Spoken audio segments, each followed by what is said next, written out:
प्रिय विद्यार्थियों, हमने पिछली कक्षा में हमारे धरातल पर पाई जाने वाली विभिन्न वायुदाब की पेटियों के बारे में अध्ययन किया तथा साथ ही हमारे धरातल पर चलने वाली विभिन्न प्रकार की जो हवाएं हैं जो वायुदाब में भिन्नता के कारण उत्पन्न होती हैं और उच्च वायुदाब से निम्न वायुदाब की ओर चलती हैं, उनके बारे में हमने पढ़ा। विभिन्न प्रकार की जो पवनें हैं जिनमें सनातनी, ग्रही या स्थायी पवनें अपन बोलते हैं, जो पूरे साल भर एक निश्चित क्रम में चलती हैं। कुछ स्थानीय हवाएं होती हैं, कुछ मौसमी हवाएं होती हैं, कुछ अन्य प्रकार की जो हवाएं होती हैं, पवनें होती हैं, उनके बारे में अपन ने अध्ययन किया। जो विभिन्न प्रकार की जो मौसम होते हैं, जलवायु होती है, उनको परिवर्तित करते हैं। तो हवाएं या पवनें क्षेत्र विशेष का जो मौसम होता है उसको मुख्य रूप से प्रभावित करते हैं। आज हम उन्हीं से संबंधित एक महत्वपूर्ण विषय पर चर्चा करेंगे जिनको हम वायु राशियों या वायु राशि का नाम देते हैं, एयर मासेज का नाम देते हैं। क्योंकि वायु राशि की जब हम बात करते हैं तो वायु राशि एक विस्तृत क्षेत्र में पाई जाने वाली हवाओं का क्रम होता है, क्योंकि वास्तव में वायु राशि वायुमंडल का एक समरूपी और एक विस्तृत खंड होता है जिसकी आर्द्रता, तापमान और वायुदाब जैसी भौतिक जो दशाएं होती हैं वो समान होती हैं। तो एक विस्तृत क्षेत्र होना चाहिए इसके लिए, और जो धरातलीय जो स्वरूप है या महासागरीय जो क्षेत्र है वो होना चाहिए, समरूप होना चाहिए, जहां पर भौतिक जो दशाएं हैं, तापमान से संबंधित, वायुदाब से संबंधित और आर्द्रता से संबंधित, वो समान होने चाहिए।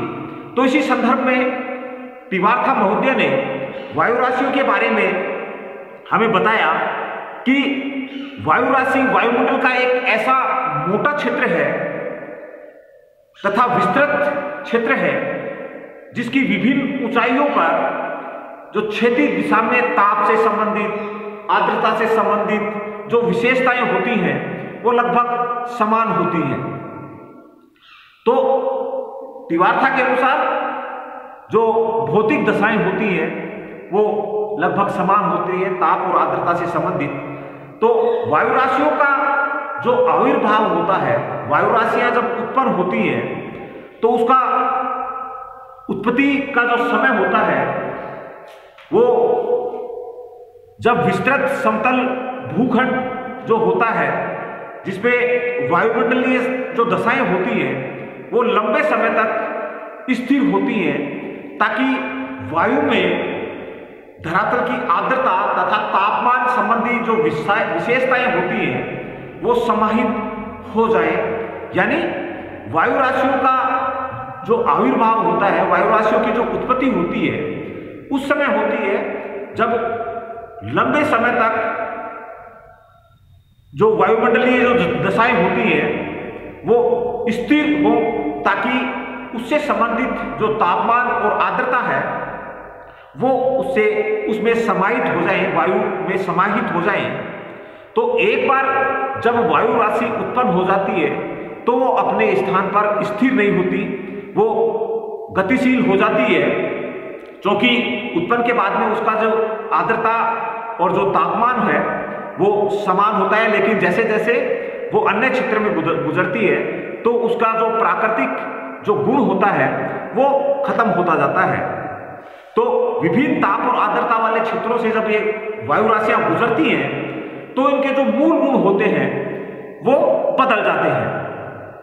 तो यहां हम वायु राशियों की उत्पत्ति के क्षेत्र की आदर्श दशाओं की जब बात करते हैं कि बड़े क्षेत्र होते हैं जहां तापमान, आर्द्रता से संबंधित, वायुदाब से संबंधित दशाएं समान होती हैं, तो ऐसे क्षेत्र में जो आदर्श दशाएं होती हैं, क्या होनी चाहिए कि वायु राशियां उन क्षेत्र में उत्पन्न हो सके। तो हम जब इसकी बात करते हैं तो विस्तृत एवं समान स्वभाव वाला क्षेत्र होना चाहिए, यानी वायु राशियां जहां उत्पन्न होती हैं वो एक समान स्वभाव वाला क्षेत्र होना चाहिए, जहां उस क्षेत्र में तापमान और आर्द्रता से संबंधित जो दशाएं हैं वो समान होती हैं, चाहे वो स्थल हो, चाहे वो जलीय भाग हो या समुद्रीय भाग हो।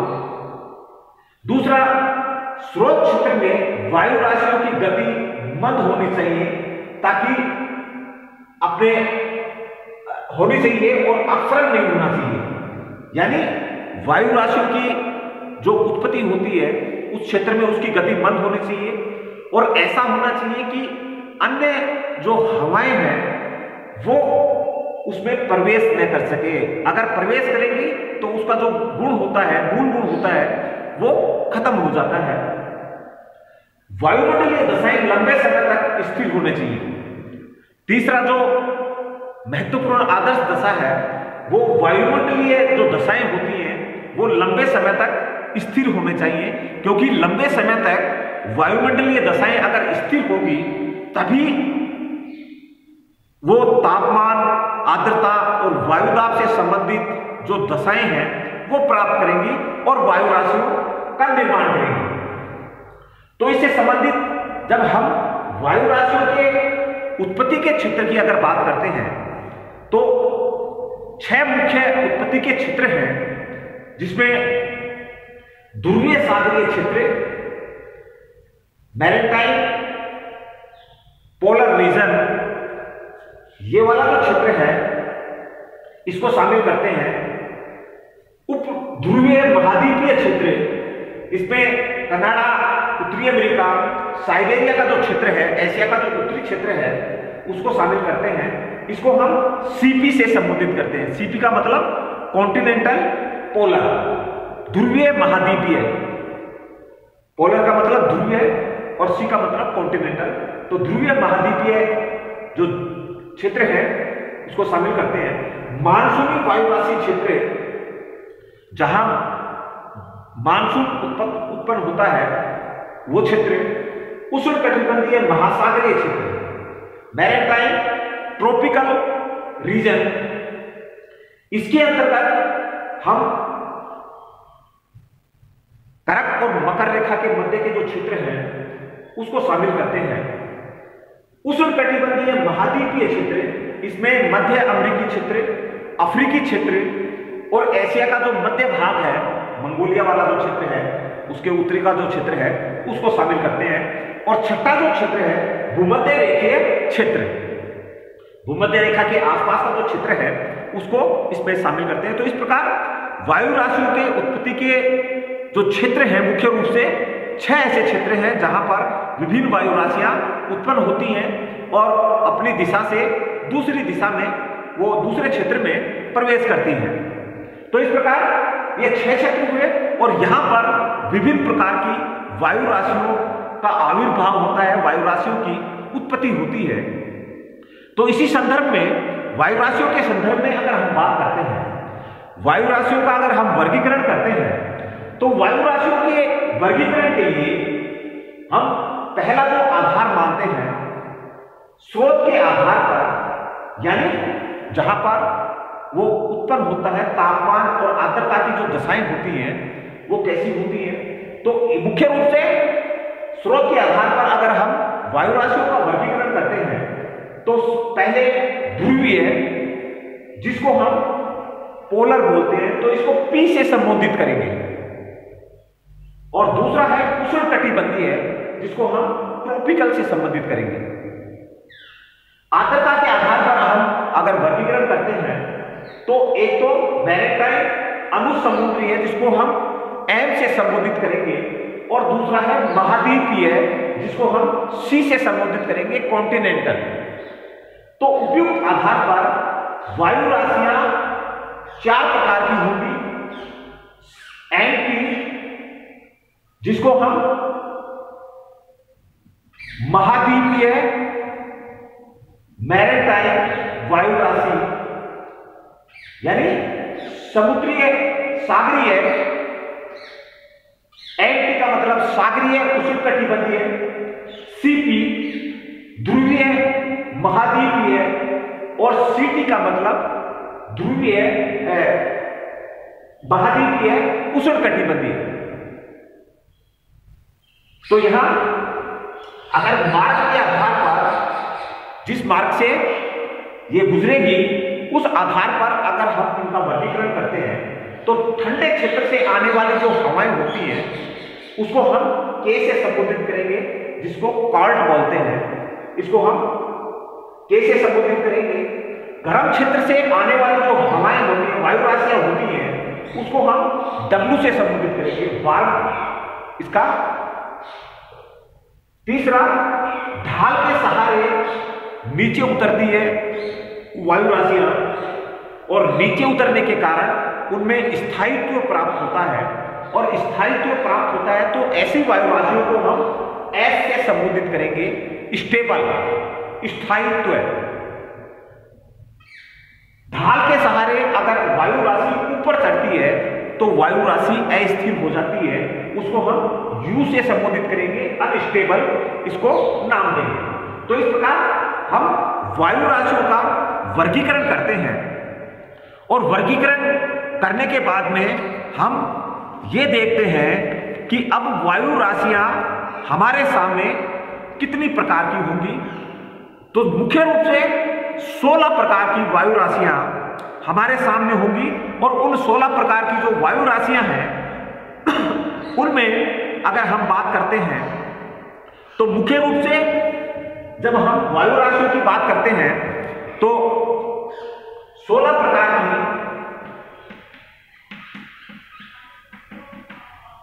वायु राशियां होंगी।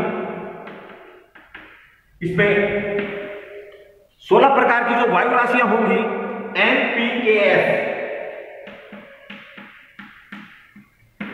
दूसरा MPQU,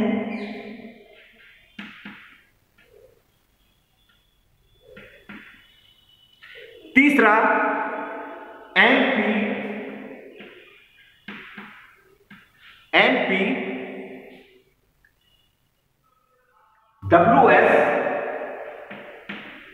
चौथा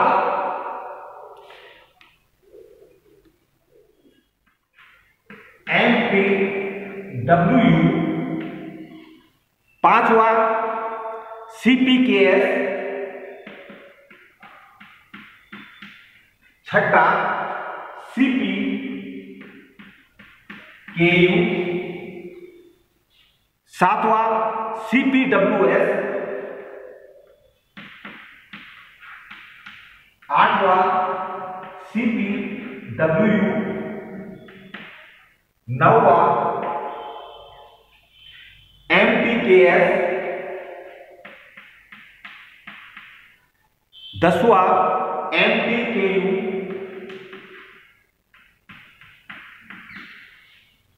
11वां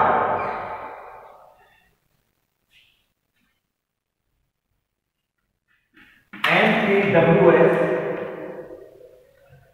12वां MTWU,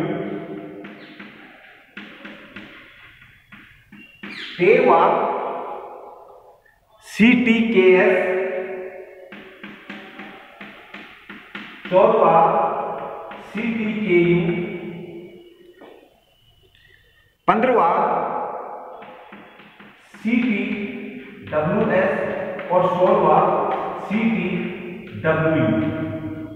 तो इस प्रकार हमारे सामने जो मुख्य रूप से वायु राशियां पाई जाती हैं उनको हम 16 प्रकार की वायु राशियों में विभाजित करते हैं, और इनको हम अंग्रेजी के जो अक्षर हैं जिनको हमने वर्गीकरण के आधार पर PPMC, ध्रुवीय उष्णकटिबंधीय, अनुसमुद्रीय महाद्वीपीय, ठंडी, गर्म, स्थायी और अस्थिर, स्थिर और अस्थिर वायु राशियों में विभाजित किया, और इन्हीं के आधार पर हमने ये 16 प्रकार की वायु राशियों में इनको वर्गीकरण किया। जब हम इनको नाम देते हैं तो MPKS, तो M का मतलब होगा मैरीटाइम, समुद्रीय या सागरीय, P का मतलब ध्रुवीय, KS यानी ध्रुवीय, सागरीय, ठंडी स्थिर वायु राशि, ध्रुवीय, सागरीय, ठंडी अस्थिर राशि।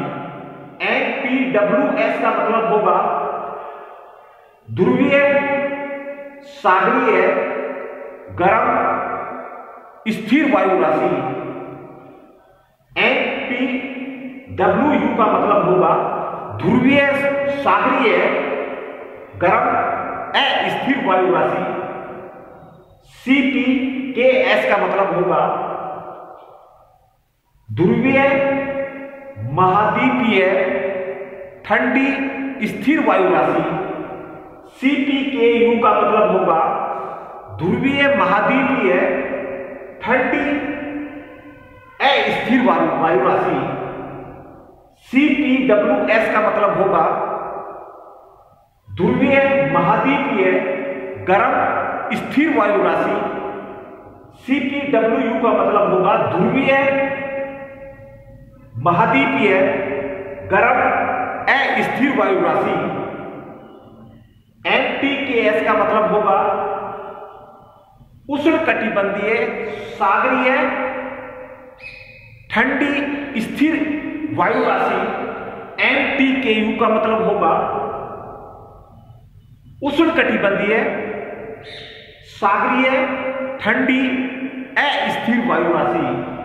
इसी प्रकार 11वीं जो वायु राशि है MPWS, उष्णकटिबंधीय, सागरीय, गर्म, स्थिर वायु राशि।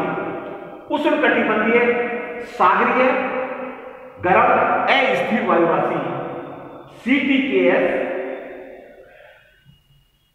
कॉन्टिनेंटल, ट्रॉपिकल, कोल्ड, स्टेबल यानी उष्णकटिबंधीय, महाद्वीपीय, ठंडी स्थिर वायु राशि।